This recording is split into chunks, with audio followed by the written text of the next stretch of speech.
বিসমিল্লাহির রহমানির রহিম।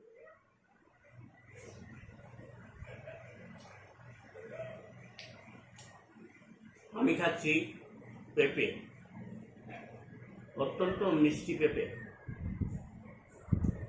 পেঁপেতে রয়েছে পেপেন নামক এক প্রকার এনজাইম, যে এনজাইম আপনার কোষ্ঠকাঠিন্য দূর করে।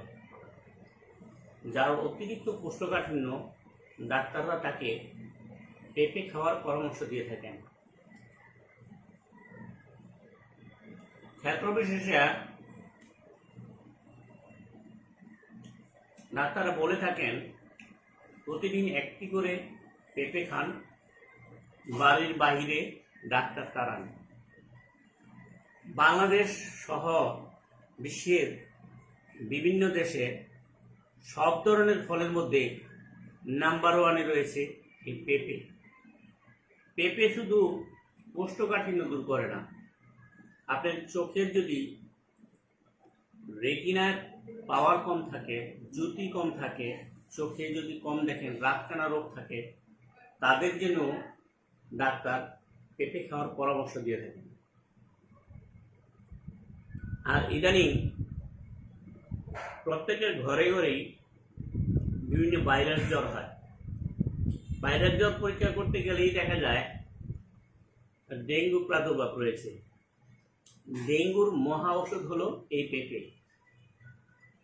যখন ডেঙ্গু হয় তখন ডেঙ্গুর ওই ভাইরাসকে ধ্বংস করার জন্য পেপেন নামক যে এনজাইম রয়েছে, এই এনজাইম গুরুত্বপূর্ণ ভূমিকা পালন করে।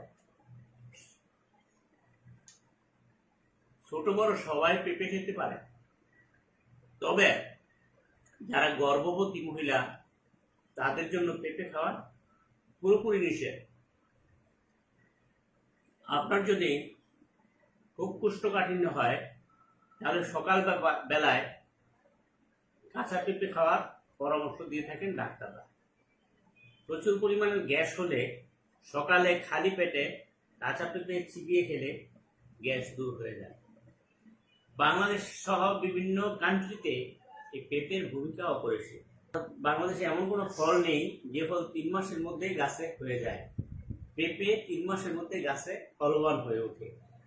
সুতরাং আপনার যদি বাড়ির আশেপাশে পরিত্যক্ত জায়গা থাকে তাহলে কয়েকটা পেঁপে গাছ লাগিয়ে দিন, আর এরকম মিষ্টি পেঁপে খান, আর বিভিন্ন ধরনের রোগ প্রতিরোধ ক্ষমতা শরীরের মধ্যে তৈরি করুন। ধন্যবাদ।